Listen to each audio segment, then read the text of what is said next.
तो इस वीडियो में हम लोग डॉक्टर किसी 7 क्लास का चैप्टर 8 का वी यानी यहाँ पे जो चैप्टर का नाम था रेखा और कोण, तो उसमें हम लोगों ने कोण के बारे में पीछे देखा था और यहाँ पे हम लोग रेखा के बारे में देखने वाले। यहाँ पे आपका जो टॉपिक है मेन यहाँ पे समांतर रेखाओं और तिर्यक रेखाएं, इससे रिलेटेड आपका यहाँ पे 8 का वी में क्वेश्चन है।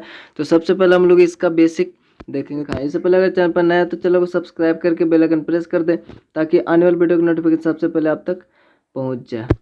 और अगर इस वीडियो पे कोई ऐड देखे तो उसका स्किप ना करें, फुल बात करें। तो यहाँ पे देखिए आपका समांतर रेखाएं और तिर्यक रेखाएं। समांतर रेखाएं किसको कहते हैं? तो जैसे कि दो समांतर अगर रेखाएं हैं तो उनकी बीच की जो दूरी होता है वो हमें मतलब सदैव समान होगा, ठीक है। वो कहीं भी, और इसको हम लोग कितना भी बढ़ाएंगे तो वो कहीं कितना भी अनंत तक बढ़ाएंगे इसको तो इसकी बीच की दूरी वही रहेगा जो यहाँ पे है, ठीक है। जो यहाँ पे बीच की दूरी है वो भी यहाँ पे रहेगा, यानी जहाँ भी नापेंगे उसका बीच की दूरी समान रहेगा। और तिर्यक रेखाएं की अगर दो समांतर रेखाएं हैं, ठीक है, यानी दो रेखाएं हैं, उसको अगर ये जो रेखा हमने तीसरा खींचा वो उसको दो विभिन्न बिंदुओं पर प्रतिच्छेद करे, कि यहाँ इसका बिंदु को नाम होगा और एक यहाँ, तो इस रेखा को हम लोग तिर्यक रेखाएं कहेंगे। अभी हम लोग यहाँ पे उसको अच्छे समझने वाले हैं क्योंकि इसी को समझने के बाद ही क्वेश्चन हम लोग बना पाएंगे। तो यहाँ पे समांतर रेखाएं, तो किसी तल में स्थित दो रेखाएं समांतर कहलाती है यदि ये दोनों ओर असीमित रूप से बढ़ाई जाने पर भी एक दूसरे को प्रतिच्छेद नहीं करती है, ठीक है। मतलब कि दो रेखा अगर इस प्रकार से है तो इसको हम लोग असीमित मतलब कितना भी बढ़ाएंगे तो ये कभी भी प्रतिच्छेद नहीं करेगा, ठीक है। आगे चलकर तो इसी को हम लोग समांतर कहेंगे। कमरे के सम्मुख किनारे, यानी जो कमरे का आपका इस प्रकार से अगर कमरा है तो आमने सामने का जो किनारा हुआ तो वो भी आपका समांतर होगा, एक रेखाएं की तरह होगा। रेलवे की पटरियां हो गया स्केल के विपरीत किनारे, तो आपका इस प्रकार से स्केल होता है उसका विपरीत किनारा इधर इधर ये साइड आदि, ये सब समांतर रेखाओं के उदाहरण है। समांतर रेखाओं के दो महत्वपूर्ण गुण है। पहला ये है कि समांतर रेखाएं दाएं या फिर बाएं बढ़ाने जाने पर आपस में नहीं मिलते हैं, क्योंकि ये समांतर है तो ये कितना भी बढ़ाएंगे तो ये उतना ही बीच की दूरी कहीं भी नापेंगे तो उतना ही रहेगा।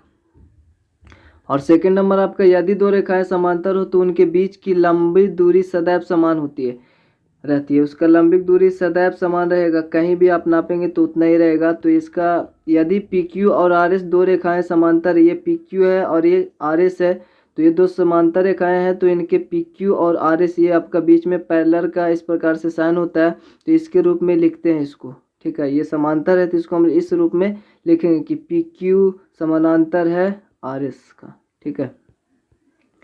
अब यहाँ पे आकृति में कुछ दिया हुआ निम्नलिखित निम्न आकृति में समांतर रेखाखंड युग्मों के नाम यहाँ पे लिखें। तो लिखा हुआ है जैसे कि ए बी का समानांतर ये डी सी होगा, ठीक है। तो यहाँ पे लिखा हुआ है ए बी का समानांतर डी सी और ए डी का समानांतर होगा बी सी। तो इस प्रकार से इसमें भी एक इस प्रकार से जहाँ पे आकृति 2 में देख रहे हैं तो इसका भी यहाँ पे जैसे कि ए ओ समानांतर हो एफ बी, तो यहाँ पे आपका ए ओ है उधर उस साइड में ए ओ, तो इसका होगा एफ बी ये वाला समानांतर। तो इसी प्रकार से यहाँ पे इसका समानांतर हो जाएगा, ये सामने वाला इसका समानांतर ये हो जाएगा। तो इसी प्रकार से सब आमने सामने वाला इसका समानांतर यहाँ पे होगा, जैसे कि ए एफ है तो इसका ऊपर होगा डी जी, ठीक है। तो इस प्रकार से ये पैरेलल होगा, तो इसको फिगर को आप देख सकते हैं। अगला प्रतिच्छेदी रेखाएं और तिर्यक छेदी रेखाएं। तो प्रतिच्छेदी रेखाएं मतलब दो रेखाएं अगर आपस में प्रतिच्छेद कर रहा है इस प्रकार से तो ये दोनों प्रतिच्छेदी रेखाएं कहलाएगी, और जिस बिंदु पर प्रतिच्छेद करता है उसको प्रतिच्छेदी बिंदु बोलेंगे। तो यहाँ पे देखिए किसी तल की दो रेखाएं जब एक दूसरे को प्रतिच्छेद अर्थात इंटरसेक्ट करती है तो ये रेखाएं प्रतिच्छेदी रेखाएं कहलाती है। जिस बिंदु पर ये रेखाएं प्रतिच्छेद करती है वह प्रतिच्छेद बिंदु कहलाता है। संलग्न आकृति में जो हमारा नीचे का जो फिगर दिया हुआ है उसमें ए सी और बी सी, एक ए सी है ये आपका ए सी है और ये बी सी है, तो इस प्रकार से एक सी पर प्रतिच्छेद कर रहे हैं, यहाँ पे सी बिंदु है, ठीक है। तो ये सी पर प्रतिच्छेद करते हैं। उसी प्रकार से ए सी और बी, तो ये हमारा ए सी तो है ही और ये हमारा बी है इधर, है ना। तो ये पी पर प्रतिच्छेद कर रहे हैं, यहाँ पे देख रहे हैं पी बिंदु है तो यहाँ पे पी पर प्रतिच्छेद करती है। तो अतः ए सी और बी ई सी जो है वो सी पर प्रतिच्छेद करती है। यहाँ पे देखिए तो ए सी और फिर यहाँ पे ई सी है तो ये भी एक सी पर प्रतिच्छेद करती है। तो यहाँ पे जो भी हम रेखा है वो प्रतिच्छेदी रेखा है, और जिस बिंदु को हम लोग देख रहे हैं, जिस बिंदु पर प्रतिच्छेद कर रहे हैं वो प्रतिच्छेद बिंदु है। तो यहाँ पे लिखा हुआ है कि AC और BC प्रतिच्छेदी रेखाएं तथा C इनका प्रतिच्छेद बिंदु है, ठीक है। और AC और BE प्रतिच्छेदी रेखाएं है, AC और BE, और इसका प्रतिच्छेदी बिंदु P है। तो अब हम लोग यहाँ पे देखेंगे तिर्यक रेखा या फिर छेदी रेखा। तो तिर्यक रेखा का मतलब ये दो रेखाओं को विभिन्न बिंदुओं पर प्रतिच्छेद करने वाले जो रेखा होता है उसी को हम लोग तिर्यक रेखा बोलते हैं। तो ऐसे यहाँ पे जैसे कि दो रेखा, यहाँ पे एक L है और एक M है, तो L M है और इस रेखा को P नाम है, ठीक है। तो L M को दो विभिन्न बिंदुओं पर प्रतिच्छेद कर रहा है, तो हम लोग इसको बोलेंगे तिर्यक रेखा, ठीक है। एक ऐसी रेखा जो दो या अधिक रेखाओं को भिन्न भिन्न बिंदुओं पर प्रतिच्छेद करती है, तिर्यक रेखा या फिर तिर्यक छेदी रेखा कहलाती है। तो एक ऐसा रेखा जैसे कि P एक ऐसा रेखा है जो ये दो L और M को विभिन्न बिंदुओं पर, एक यहाँ पे बिंदु है एक यहाँ पे बिंदु पर प्रतिच्छेद करता है, तो ऐसे रेखा को यानी P को हम लोग यहाँ पे तिर्यक छेदी रेखा कहेंगे। तो ठीक है, और यहाँ पे दी गई आकृति में रेखा PL और P जो है ना वो LM रेखाओं की प्रतिच्छेदी रेखा होगा, क्योंकि वहाँ पे विभिन्न बिंदुओं पर प्रतिच्छेद कर रहा है। प्रतिच्छेदी रेखा को कम से कम विभिन्न बिंदुओं पर दो रेखाओं को प्रतिच्छेद करना चाहिए, कम से कम, उससे ज़्यादा भी हो सकता है लेकिन उससे कम नहीं, कम से कम दो रेखाओं को प्रतिच्छेद करना चाहिए, ठीक है। आकृति 3 में यहाँ पे जो 3 में हम लोग देख रहे हैं, तो यहाँ पे L जो है MP प्रतिच्छेदी रेखाएं नहीं है, L MP प्रतिच्छेदी रेखाएं नहीं है। ये रेखाएं किन्हीं दो रेखाओं को प्रतिच्छेद नहीं कर रहा है, कोई भी ऐसा रेखा नहीं है जो दो रेखाओं को प्रतिच्छेद कर रहा है, सभी एक ही पॉइंट पे इस तरीके से प्रतिच्छेद कर रहे हैं, तो ये आपका प्रतिच्छेदी रेखाएं नहीं होगा, ठीक है। तो किन्हीं दो रेखाओं पर प्रतिच्छेद नहीं करते, ये रेखाएं एक बिंदुगामी अर्थात एक ही बिंदु पे एक ही जगह पे ये सब प्रतिच्छेद कर रहे हैं, तो ये नहीं होगा। और अब हम लोग देखेंगे तिर्यक रेखा खींचना। तो यहाँ पे देखिए तिर्यक रेखा तो हम लोग समझ रहे हैं क्या होता है। तो पहला में लिखा हुआ दो रेखा है PQ RS खींचा, तो एक PQ है और एक RS है नीचे, ठीक है। और यहाँ पे एक दूसरी रेखा L खींचा, तो ये जो आपका इस तरीके से लंबवत खींचा हुआ वो एक L रेखा खींचा है जो PQ RS पर खींचा हुआ है, जो PQ को M पर और RS को N पर प्रतिच्छेद करता है, ठीक है। तो यहाँ पे M पर PQ और RS को M पर और N बिंदुओं पर प्रतिच्छेद करती है। चूंकि रेखा L जो है, ये L जो है वो दो रेखाओं को विभिन्न बिंदुओं पर प्रतिच्छेद कर रही है, यानी PQ RS को दो विभिन्न बिंदुओं पर प्रतिच्छेद करती है, इसलिए इसे हम तिर्यक रेखा कहते हैं। उसी प्रकार से उदाहरण संगालन आकृति में बताए कि L तिर्यक रेखाएं हैं, तो इसमें देखना तो L तिर्यक रेखाएं हैं क्योंकि इसको और इसको दो विभिन्न बिंदुओं पर प्रतिच्छेद कर रही है, तो ये होगा। तो हाल यहाँ पे है, चूंकि L दो रेखाओं M और N को दो विभिन्न बिंदुओं पर प्रतिच्छेद करती है, अतः यह तिर्यक रेखा है, ठीक है। अब तिर्यक रेखा हो गया। अब यहाँ पे समबाहु त्रिभुज के शीर्षों पर प्रतिच्छेद रेखाओं द्वारा निर्मित कोण। तो यहाँ पे जो एक ये दो त्रिभुज हुआ, एक दो मतलब भुजा है, तो एक ये कोण हुआ, ठीक है। फिर इसी प्रकार से यहाँ पर एक कोण हुआ, एक ये कोण हुआ। तो ये समबाहु त्रिभुज किसको बोलते हैं? तो जिसकी तीनों भुजा आपस में बराबर होता है और उसका तीनों कोण आपस में बराबर होता है, तो ये समबाहु त्रिभुज होता है। त्रिभुज का प्रकार पढ़े हुए तो पता होगा। तो यहाँ पे देखिए तीनों अगर कोण बराबर होगा तो 60-60 तो होगा ही, क्योंकि तीनों कोण का योग होता है 180। तो तीनों बराबर है तो 3 से भागा देंगे तो 3 से 18 अर्थात 60 डिग्री होगा एक। तो यहाँ पे देखिए कि माना कि त्रिभुज ABC एक समबाहु त्रिभुज जिसमें AB बराबर BC बराबर C, अर्थात AB भुजा बराबर होगा BC के और CA के, मतलब तीनों भुजा आपस में बराबर होंगे। तो हम जानते हैं कि समबाहु त्रिभुज के तीनों कोण समान होते हैं, और यह भी जानते हैं कि किसी त्रिभुज के तीनों अंतः कोणों का योग जो होता है वो 180 डिग्री होता है, यानी तीनों जो भी अंदर कोण है उसका योग 180 डिग्री होता है। तो चूंकि कोण ए को लिखना हो तो ऐसे भी लिख सकते हैं, या फिर कोण BAC भी लिख सकते हैं, यानी जिसको हमको लिखना है उसको बीच में लिखते हैं, ठीक है। तो इस प्रकार से लिख सकते हैं, यानी कोण A और कोण B और कोण C, यानी 3 कोण है, इसमें तीनों का योग हो गया 180 डिग्री, और तीनों आपस में जब बराबर होते हैं तो हम लोग यहाँ पे इसको भी कोण A बोल सकते हैं, क्योंकि कोण B जो होगा कोण ए के ही बराबर होगा और इसको भी कोण ए बोल सकते हैं। इस प्रकार से एक ए एक दो तीन ए हो जाएंगे, यानी तीन कोण ए ऐसे लिख सकते हैं बराबर में 180 डिग्री। इधर तीन जो है आपका इंटू में इधर आएगा तो डिवाइड में होगा तो 3 से भागा देंगे, यानी ए बराबर 60 डिग्री। जब ए बराबर 60 डिग्री तो ए बी का बराबर है तो बी भी 60 और ए सी का भी बराबर है तो सी भी 60 डिग्री, यानी सभी यहाँ पे 60 डिग्री हो जाएंगे। तिर्यक रेखा द्वारा निर्मित कोण, तो तिर्यक निर्मित इसके द्वारा जो कोण निर्मित होता है तो यहाँ पे 1 2 3 4 5 6 7 8 कोण यहाँ पे देख रहे हैं, आपका यहाँ पे दिख रहा होगा। तो ए बी एक रेखा है और सी डी दो रेखाएं हैं, इस प्रकार से है। उस पर एक रेखा आया, यहाँ पे देखिए ए बी सी डी दो रेखाएं हैं, प्रतिच्छेद रेखाएं एल एम, प्रतिच्छेदी रेखाएं एल एम जो है वो ए बी और सी डी के साथ 8 कोण बनाती है। इन कोणों को 1 2 3 4 5 6 7 8 से चिन्हित किया गया है जैसे कि आकृति में है, ठीक है। अब इस कोने को अब यही मेन है, ठीक है ना, इसी को हम लोग अच्छे से पढ़ेंगे। क्योंकि यहाँ पे जो कोण है इसका अलग अलग नाम है। तो सबसे पहले यहाँ पे देख रहा होगा नीचे बहिष्कोण, बहिष मतलब बाहरी कोण। तो बाहरी कोण को हम लोग समझते हैं कि ऐसे यहाँ पे दो है, ठीक है ना, इस प्रकार से दो रेखा है। तो इसमें बहिष्कोण कौन होगा, यानी जो बाहर कोण होगा उसी को बहिष्कोण बोलेंगे। तो ऊपर वाला बाहर होगा इसमें, ठीक है, और इसमें बाहर होगा, इसमें ऊपर बाहर, यानी बाहर तो यही है, बाहर मतलब कि जो बाहर है तो बाहर ये होगा ऊपर और ये बाहर होगा, ठीक है। और बाकी इधर वाला जो होगा वो अंदर है, ठीक है। ये दोनों साइड में जो कोण होगा वो अंदर होगा, मतलब कि ये ऊपर ये बाहर में है और ये जो है 3 4 जो देख रहे हैं वो अंदर है, ठीक है ना। और ये भी दोनों रेखाओं के बीच में है ना, तो ये अंदर है, ठीक है, अंदर है। 5 6 भी अंदर है लेकिन 7 8 भी बाहर में है। तो ये आपका बाहर होगा, ये बाहर होगा और ये बाहर होगा, ये बाहर होगा, ठीक है। तो बहिष्कोण अगर हम देखें तो यहाँ पे चित्र तो आपका दिया हुआ ही है, तो ये बाहर है। अभी हम समझ लेते हैं ये तो बाहर है और ये 3 4 और 6 5 ये अंदर में है, तो इसको अंतःकोण बोलेंगे, ठीक है। तो यहाँ पे बहिष्कोण दिए गए चित्र में 1 3 7 और 8, यानी 1 2, ठीक है, और 7 और 8। तो ये जो है जिनकी भुजाओं में किसी में भी रेखाखंड एल एम शामिल नहीं है। तो यहाँ जो देख रहे हैं एल एम जो है, यहाँ पे एल है और यहाँ पे एम है। तो ये जो रेखाखंड है ना वो तो अंदर तक में ही है, मतलब ये भुजा इस रेखाखंड से ये भुजा, लेकिन बाहर में ये नहीं है, ठीक है ना।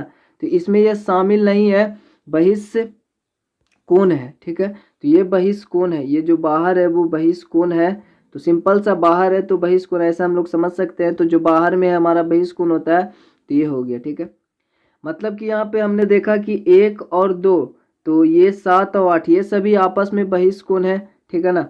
और अतः जिन कोणों की भुजाओं में तिर्यक रेखाएं का रेखाखंड, तिर्यक रेखा ये है और इसका रेखाखंड एक एल और एम है, एल है और यहाँ एम है, तो ये रेखाखंड हुआ एल एम, ठीक है। और जो एल एम यहाँ से यहीं तक है ना, तो यहीं तक है, तो ये बाहर में थोड़े ना शामिल है, बाहर वाले कोण में थोड़े ना शामिल है।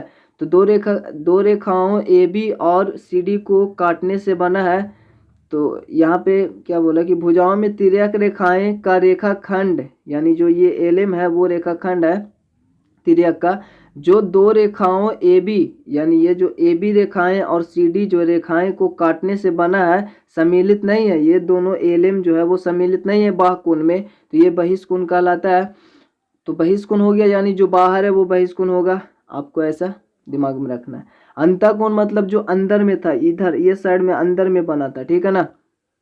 तो अब हम लोग अंतःकोण देखते हैं। तो दिए गए चित्र में जो अंतःकोण होगा वो अंदर होगा, 3 4 6 5 ये सब आपका अंतःकोण होगा। तो 3 4 5 6 ऐसे कोण है जिनका भुजा एल एम है, यानी इनका भुजा एल एम है, यहीं पर तो बना हो एल एम, यहाँ से यहाँ तक है, तो इसमें और इसमें, तो इसका भुजा एल एम है, तो ये आपका होगा अंतःकोण कहलाते हैं। तो ये आपका अंतःकोण होगा। यानी हमने अभी तक देखा बाह्य कोण, यानी जो बाहर था उसको बाह्य कोण बोलते हैं, जो अंदर था यानी इसमें ये बाह्य कोण था।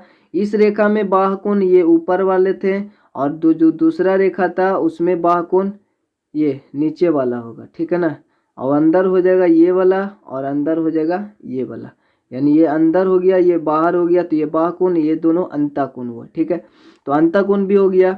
अब अतः वे कोण जिनकी एक भुजा तिर्यक रेखा पर बने रेखाखंड होता है अंतःकोण कहलाते हैं, क्योंकि अंतःकोण में हमने देखा कि जो ये कोण बन रहा था उसमें एक भुजा एलएम है ना, एलएम में तो बन रहा है, ये जो भी बन रहा है ऐसे ऐसे, तो यहाँ पे एल है और यहाँ पे एम है ना।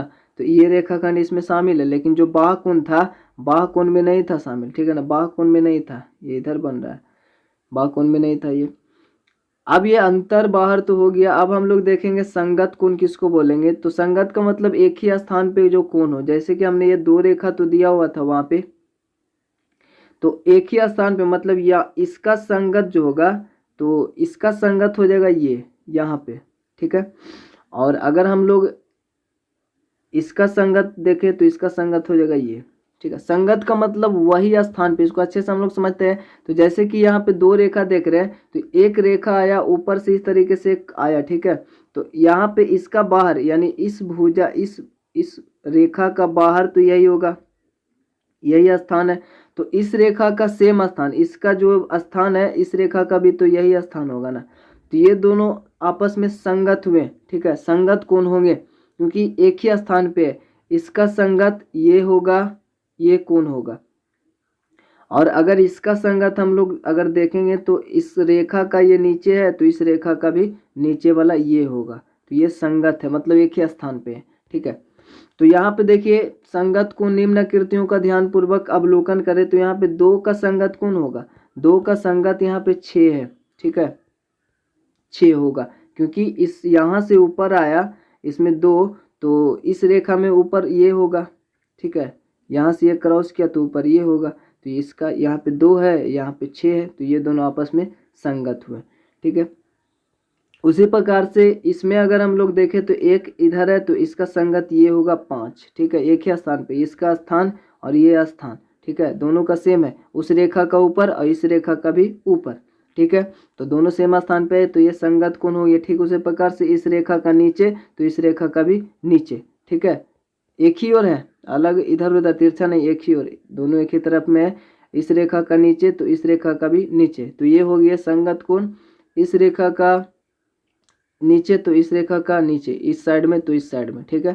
तो ये आपका संगत कोण हो गया। तो उम्मीद है अभी आपको क्लियर हो गया होगा। अब यहाँ पे देखिए थोड़ा सा क्या बोल रहा है कि आकृति की आकृतियों में कोणों के युग्म में यानी 2 और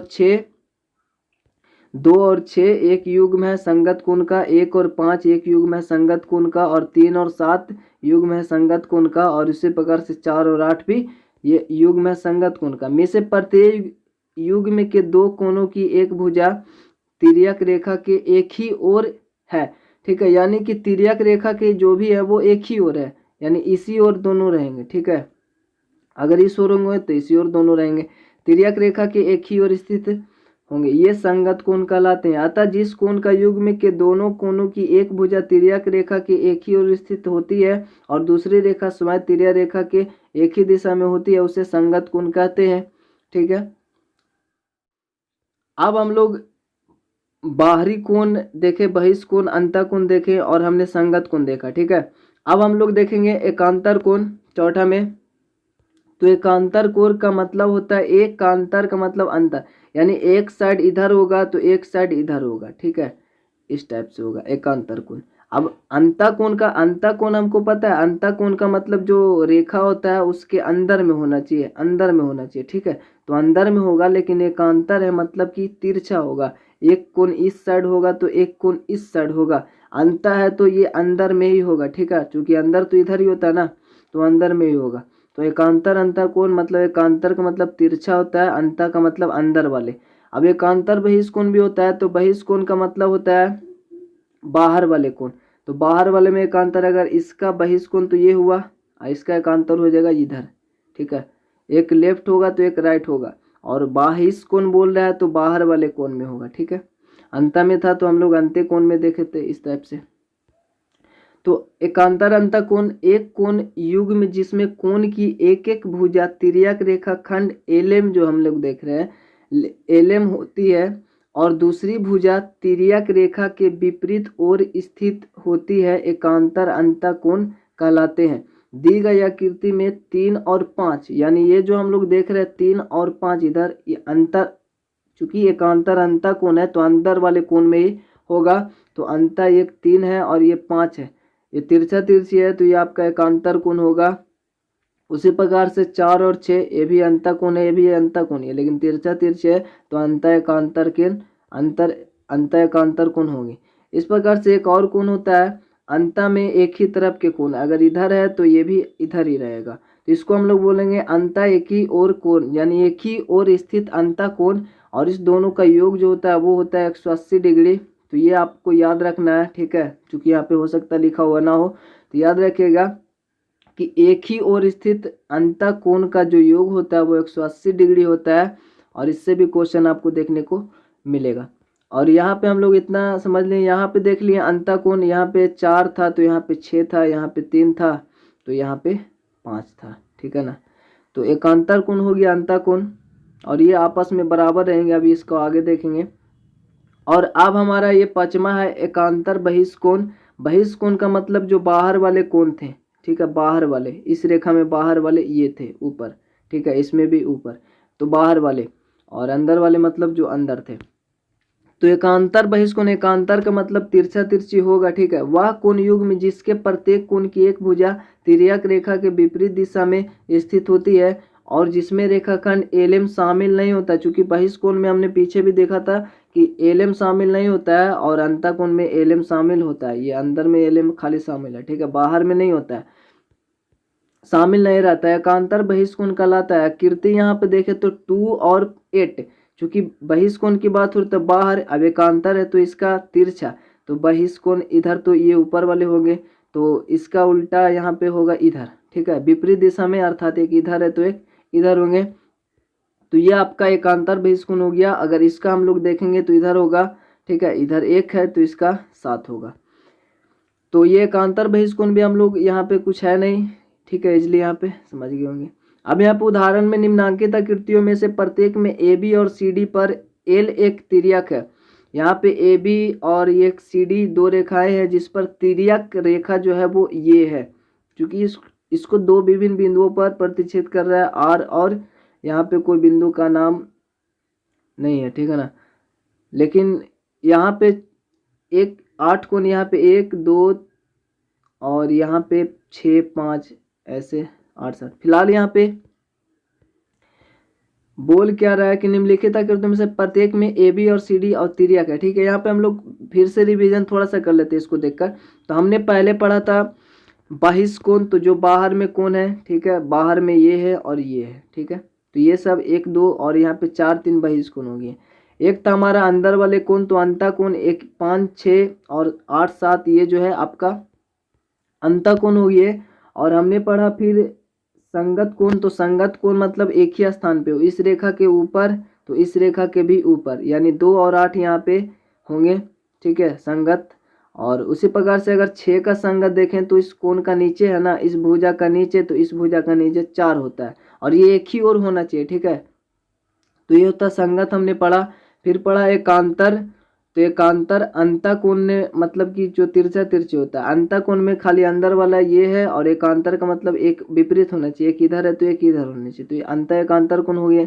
और अंतर बहिष्कोण हमने पढ़ा, तो बहिष्कोण मतलब बाहर वाले, तो ये बाहर है, और इधर में बाहर तो इधर ही होगा ऊपर, लेकिन एकांतर बोल रहा है तो इसका विपरीत में आएगा 4, तो ये 4, ये एकांतर बहिष्कोण हुए, ठीक है, इतने हमने देखा। और अब हम लोग देखेंगे समांतर रेखाओं के गुण। तो ये आपका जो प्रॉपर्टीज है उसको आपको माइंड में रखना है। तो यहाँ पे देखिए पगल की आकृति में ध्यान दे, ध्यान से देखें, ए बी और सी डी दो समांतर रेखाएं हैं, जैसे कि यहाँ पे ए बी और सी डी दो समांतर रेखाएं हैं जिन्हें तिर्यक रेखा पी क्यू, एक पी क्यू रेखा है जो विभिन्न बिंदुओं एल और एम पर प्रतिच्छेद करती है। तो यहाँ पे एल और एम पर प्रतिच्छेद करती है, एक एल है और एक यहाँ पे एम है, ठीक है। और 1 2 3 4 5 6 7 और कोण 8 को मापने पर हम पाते हैं कि यहाँ पे पाते हैं कि पहला में आपका है यहाँ पे 8 कोण तो आपको दिख रहा है, पहला में संगत कोण के माप में समान। तो संगत कोण जो होता है यानी इसका संगत कोण होगा ये होगा, यानी एक ही स्थान पे होना चाहिए, और जो संगत कोण होते हैं वो आपस में बराबर होंगे।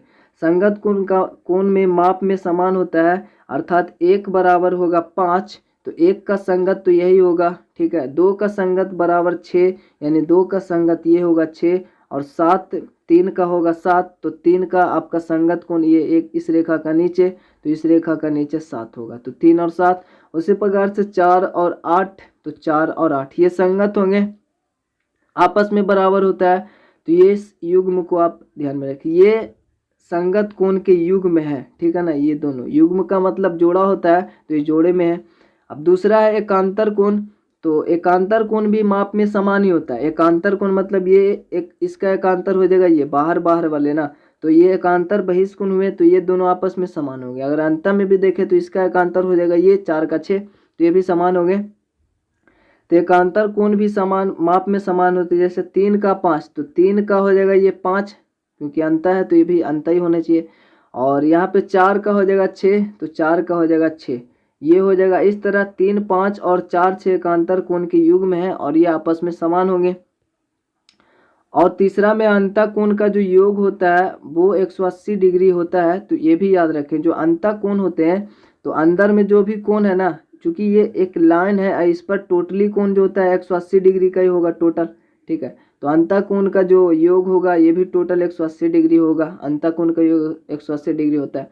अर्थात यहाँ पे देखें तो इसका मतलब ऐसा बोल रहा है कि 3 और 6 जो है अंतः कोण का, हमने पीछे बताया था कि जो अंतः कोण का अगर दोनों एक ही तरफ के कोण है अंतः कोण का, तो वो दोनों का योग जो होता है वो 180 डिग्री होता है। इसका मतलब यहाँ पे वही बोल रहा है कि अंतः कोण का योग 180 डिग्री होता है। और यहाँ पे बोल रहा है कोण 3 और 6, जैसे में 3 और 6 अंतः कोण है और एक ही तरफ है, इसी साइड में है, 3 और 6 180 डिग्री, तथा उसी प्रकार से 4 और 5 180 डिग्री होते हैं। तो इस तरह हम यह निष्कर्ष निकालते हैं कि यदि तिर्यक रेखा दो रेखाओं को प्रतिच्छेद करती है और निम्नलिखित कथाओं में से एक भी कथन सत्य है तो संगत कोण का युग्म समान होगा। तो यहाँ पे जो संगत कोण का युग्म होगा वो समान होगा और एकांतर अंतर या फिर बहिष्कोणों के युग्म में भी समान होंगे, ठीक है। अंतर कोण का जो अंदर में कोण थे और जो बहिष्कोण थे उसका युग्म में होंगे वो समान होंगे, हमने अभी भी देखा। और संगत कोण का युग्म में समान होगा। और तीसरा में तिर्यक रेखा के एक ही ओर स्थित अंतः कोणों का या फिर बहिष्कोणों का योग जो होता है वो 180 डिग्री होता है, तब दोनों रेखाएं समांतर होती है, ठीक है। दोनों अंतः में स्थित हो या फिर बाहर में, अंतः कोणों का योग 180 डिग्री होंगे या फिर बाहर में होंगे बाह्य कोण, तो उसका भी 180 डिग्री होगा योग। इसको यहाँ पे देखिए तिर्यक रेखा के एक ही ओर, यानी तिर्यक रेखा ये है तो इसका योग अंतः कोण का 180 डिग्री होगा, लेकिन अब बोल रहा है बाहर वाले इसका और इसका एक ही ओर बाह्य कोण ये हुआ और ये हुआ, तो इसका भी योग 180 डिग्री होगा, ये दोनों मिलाएंगे तो भी, ठीक है। अब हम लोग यहाँ पे देखेंगे निम्नलिखित तथ्यों में से जिसकी आवश्यकता हो उसका प्रयोग करें, तो इसको भी देखना जरूरी है। तो वही सब कुछ है, लेकिन यहाँ पे देखिए एक तल की दो रेखाएं समांतर कहलाती है यदि वे प्रतिच्छेद नहीं करती है, तो चाहे वे दोनों ओर कितनी भी बढ़ाई जाए। अगला आपका है कि यदि दो समांतर रेखाओं को तिर्यक रेखा प्रतिच्छेद करती है तो ये कंडीशन होना चाहिए। यहाँ पे देखिए एकांतर कोणों का प्रत्येक युग्म जो होगा वो बराबर होगा, चाहे वो अंतः हो चाहे वो बाह्य हो। संगत कोणों का प्रत्येक युग्म में बराबर होगा, संगत का मतलब संगत, चाहे अंदर वाले कोण का हो या फिर बाहर वाले कोण का हो। तिर्यक रेखा के एक ही ओर के अंतः कोण का जो योग होता है वो 180 डिग्री होता है, हमने अभी देखा था। तिर्यक रेखा के एक ही ओर जो अंतः कोण का ये दोनों का योग जो होता है वो 180 डिग्री होता है।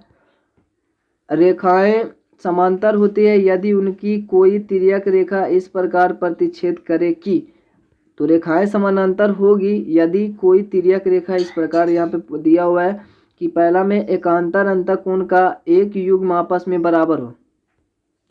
तो अब ऐसा नहीं कि समांतर होगा तो तिर्यक रेखा, अगर जो तिर्यक रेखा वाले जो भी हमने गुण पढ़े वो अगर फॉलो करता है तो इसका मतलब कि समानांतर रेखा है, और इसका मतलब ये भी होगा कि समांतर रेखा है तो जो तिर्यक रेखा वाले यानी जो भी हमने गुण पढ़े वो भी उससे सिद्ध होगा और इससे भी सिद्ध होगा, क्योंकि अगर हमें दिखाना होगा समांतर कोण है मतलब समांतर भुजा है, तो हमें जो रेखा वाले जो भी इस सब कोण वाले गुण थे उससे हम लोग ये बताएंगे कि ये समांतर है, ठीक है।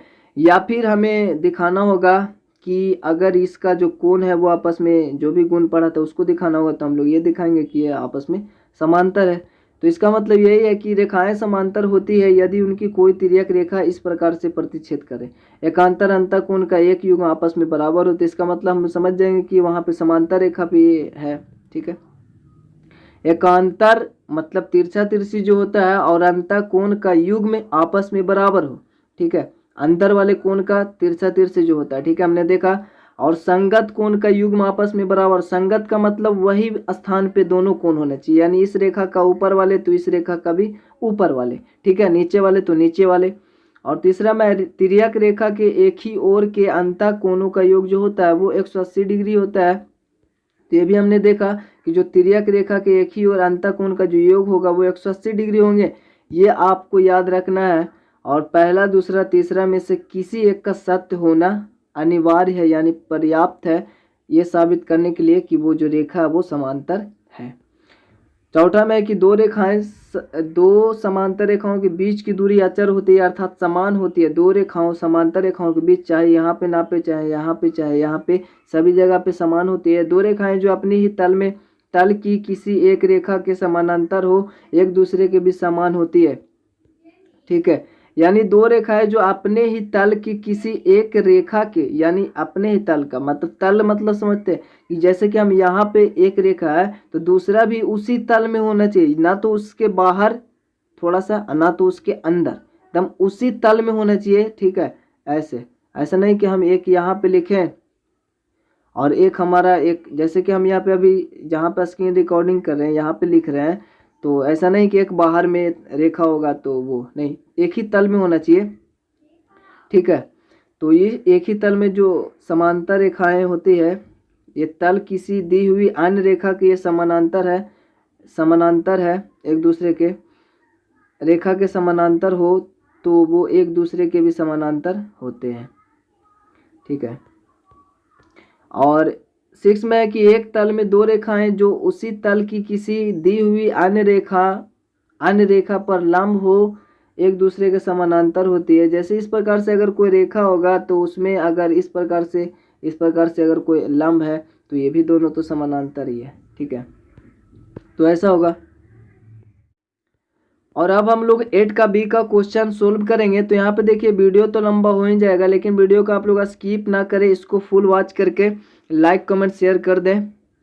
ठीक है ना, तो इसका जो अगला नेक्स्ट चैप्टर है वो भी हम बहुत जल्द लाएंगे, तो आपको कमेंट करना है, मोटिवेट करना है हमें, ताकि हम जल्द से जल्द वीडियो को लाएं। तो यहाँ पे 8 का बी है, यहाँ पे बोल रहा है चित्र में एल तथा एम समांतर रेखाएं हैं जिसको तिर्यक रेखा एन प्रतिच्छेद करती है, तो रिक्त स्थानों को भरना है इसको देखकर। तो यहाँ पे देखिए सबसे पहला में है कि 1 और 2, तो 1 और 2 को हम देखेंगे, 1 यहाँ पे है और 2 यहाँ पे है, तो हमने बताया 2 भी वही स्थान पे है जहाँ पे 1 है, यानी इस रेखा का ऊपर तो इस रेखा का ये भी ऊपर है, मतलब संगत है कि नहीं।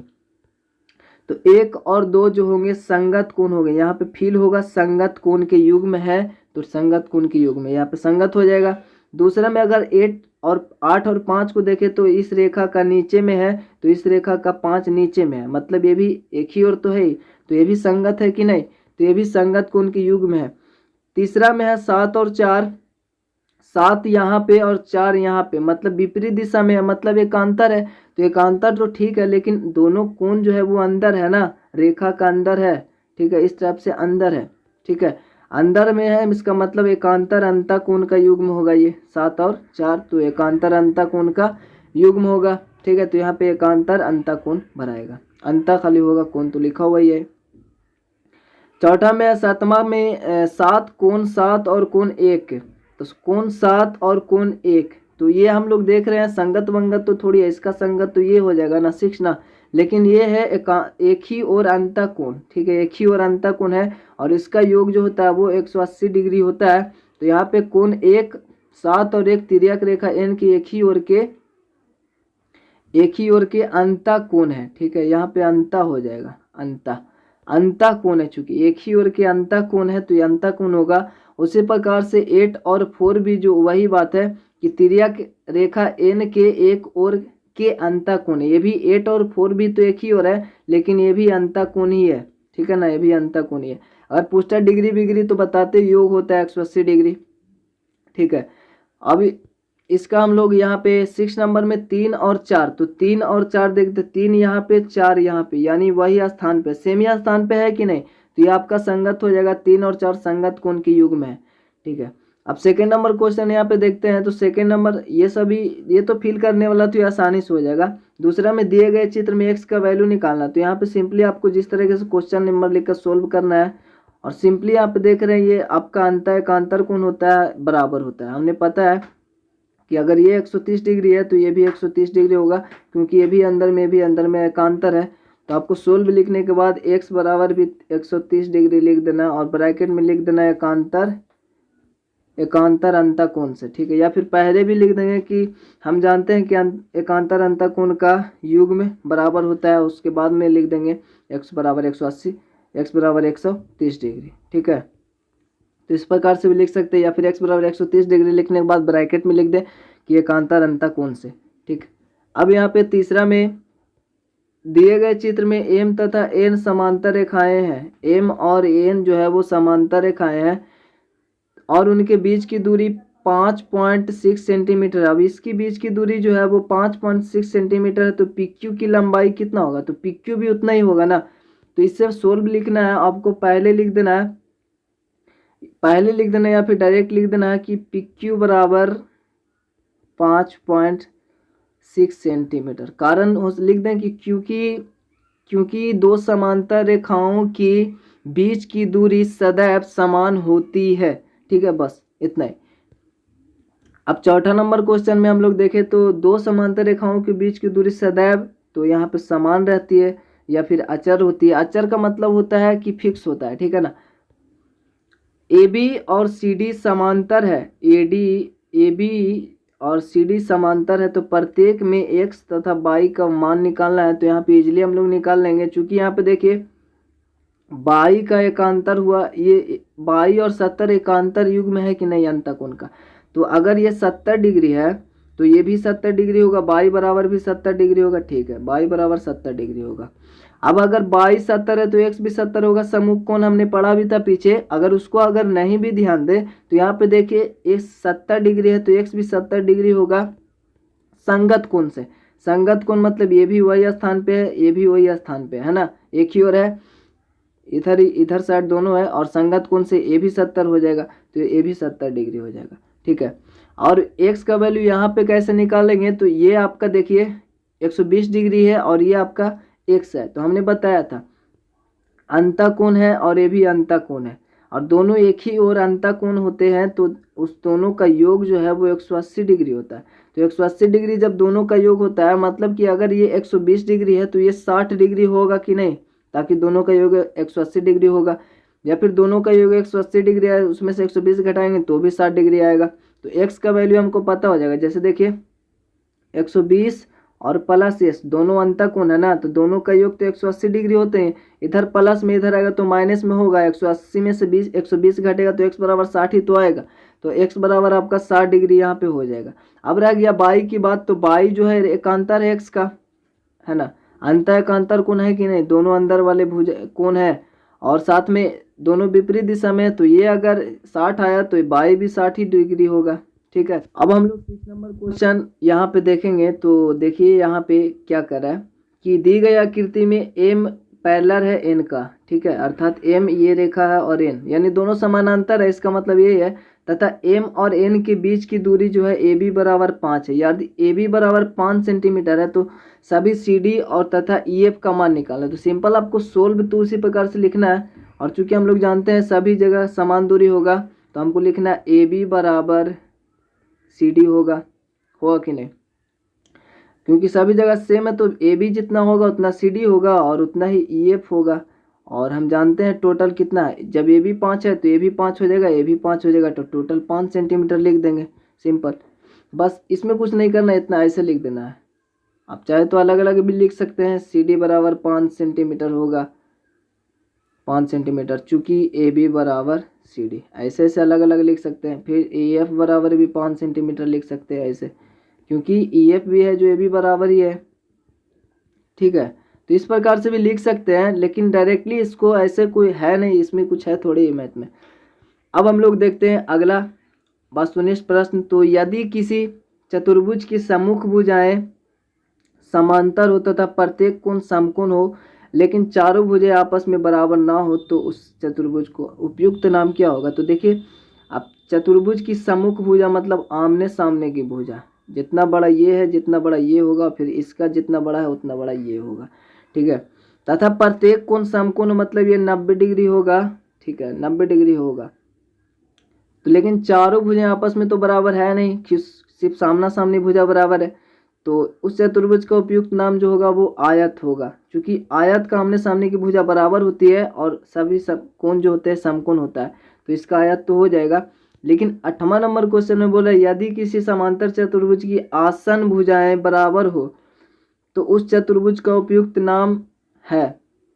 आसन मतलब जितना बड़ा आपका ये है ना, जितना बड़ा ये है उतना ही बड़ा ये होगा, ठीक है। और इसका आसन भुजा ये होगा और इसका आसन भुजा ये होगा, ठीक है। इसका आसन ये, इसका आसन भुजा ये, तो जितना बड़ा ये जितना बड़ा ये, तो इसका आसन भुजा ये मतलब इसके लिए आसन भुजा ये हो गया, तो जितना बड़ा ये उतना बड़ा ये, और जितना बड़ा ये उतना बड़ा ये, मतलब ये एक वर्ग टाइप से बन जाएगा, ठीक है ना। लेकिन इसको हम लोग समचतुर्भुज बोलेंगे, ओके। इसको हम लोग समचतुर्भुज बोलेंगे, चूँकि यहाँ पे सभी चारों भुजा तो बराबर होते हैं। समचतुर्भुज एक प्रकार का वर्ग का उदाहरण है, मतलब समचतुर्भुज का उदाहरण एक वर्ग भी है, क्योंकि वर्ग भी जो है एक समचतुर्भुज ही है, ऐसा बोल सकते हैं। क्योंकि वर्ग का भी भुजा जो होता है वो सभी आपस में बराबर ही होते हैं, और साथ में यहाँ पे जो कोण होता है वो समकोण होता है, 90 डिग्री का होता है। लेकिन इसमें ऐसा नहीं होता है सिर्फ कि इसका 90 डिग्री होता है, बस इसमें ऐसा नहीं होता कि 90 डिग्री का होता है। लेकिन तीनों कोण का जो मतलब चतुर्भुज का जो चारों कोण का योग 360 डिग्री होगा और इसका भी उतना ही होगा। तो यहाँ पे वर्ग वैसे ऑप्शन में नहीं होना चाहिए था, लेकिन यहाँ पे आपका जो आंसर हो जाएगा, पहले हम लोग इसी को प्रेफरेंस देंगे, समचतुर्भुज, ठीक है। और वर्ग भी हो सकता है ऐसे, यहाँ पे जिस प्रकार से लिखा हुआ 8वां उस प्रकार से अगर पढ़े तो, क्योंकि कोण वगैरह का कोई और कुछ यहाँ पे इशू नहीं है, ठीक है ना। तो वर्ग भी हो सकता है, फिलहाल यहाँ पे समचतुर्भुज आपका आंसर देता है, तो ठीक है। 9 नंबर क्वेश्चन में यदि किसी चतुर्भुज की भुजाओं का केवल एक युग्म समांतर हो, यदि किसी चतुर्भुज की भुजाओं का केवल एक युग्म समांतर हो, तो उस चतुर्भुज का उपयुक्त नाम क्या होगा? तो इसको पढ़ने से पता चलता है समलंब हो जाएगा, क्योंकि एक युग्म मतलब एक ही युग्म, 4 युग्म होते हैं, मतलब 2 युग्म होते हैं ना, एक ऐसा और एक ऐसा। तो जो समलंब होता है उसका इस प्रकार से फिगर होता है, इस प्रकार से। तो ये ऊपर वाले और ये नीचे वाले पैरेलल होते हैं हमेशा, और ये जो इधर वाले होते हैं ना वो पैरेलल नहीं होते हैं, ठीक है, वो पैरेलल नहीं होते। तो इसका सिर्फ एक ही युग्म पैरेलल होते हैं और इसको हम लोग समलंब बोलते हैं, ठीक है। या तो इसका फिगर ऐसे भी हो सकता है, इस प्रकार से, ऊपर तो समलंब, ऊपर समानांतर रहेंगे, ऊपर समानांतर रहेंगे, मतलब एक युग्म हमेशा पैरेलल रहते हैं, तो ऐसे हम लोग बोलेंगे, इसको समलंब बोलेंगे, तो ठीक है। इसका ये तो ऑब्जेक्टिव टाइप था, और चतुर्भुज का ये सब का नॉलेज होगा तो आप इसको इजीली बना सकते हैं।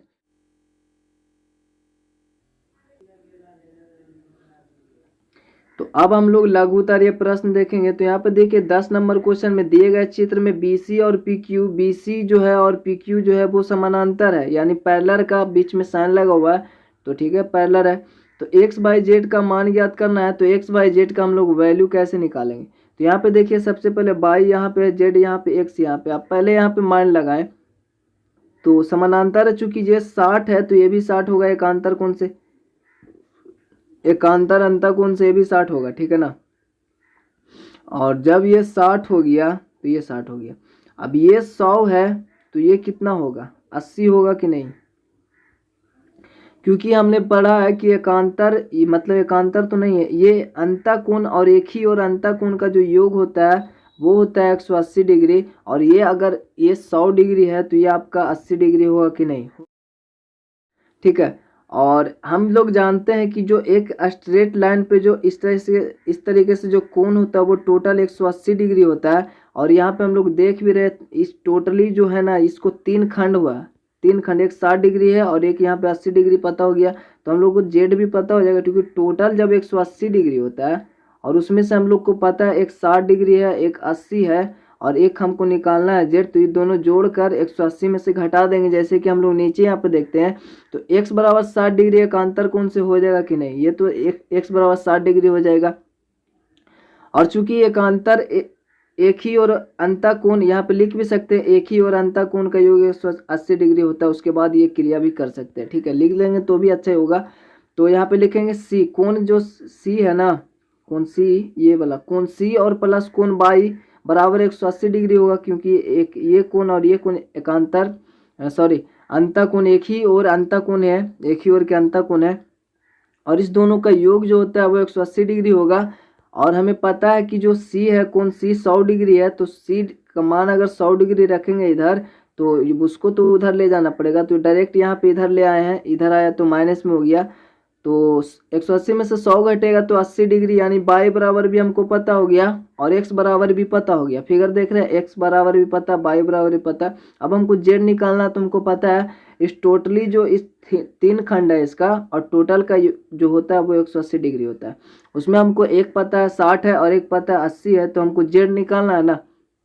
तो नीचे देखिए आप, यहाँ पे एक 60 डिग्री यहाँ पे कोण नहीं लिखेंगे, सिर्फ 60 डिग्री और एक जेड हमको निकालना है और बाई हमको है, मतलब तीन खंड में ये बटा हुआ है, इस तीनों खंड का योग तो 180 डिग्री होता है, इसका 60 डिग्री पता है और बाई का 80 डिग्री हमको निकला हुआ है, टोटल 180 डिग्री होता है। इस दोनों को जोड़ेंगे तो 8 से 14 अर्थात 140 डिग्री, इधर प्लस में तो इधर आया माइनस में हो गया। ठीक है, तो जेड बराबर निकल गया, कोण जेड बराबर, तो ये घटेगा तो 40 डिग्री बचेगा, यानी जेड बराबर भी निकल गया, तो इजीली अब भी बन गया। अब ये 11 नंबर क्वेश्चन को आप दो तरीके से बना सकते हैं। पहला यहाँ पे देखिए, तो 11 नंबर क्वेश्चन, यहाँ पे 10 लिखा हुआ बट ये 11 नंबर है, तो यहाँ पे दिए हुए चित्र का एक्स वाई का वैल्यू निकालना है, मान निकालना है। तो यहाँ पे इस टाइप से कोण है, हम लोग बीच में इस तरीके से रेखाखंड खींचेंगे।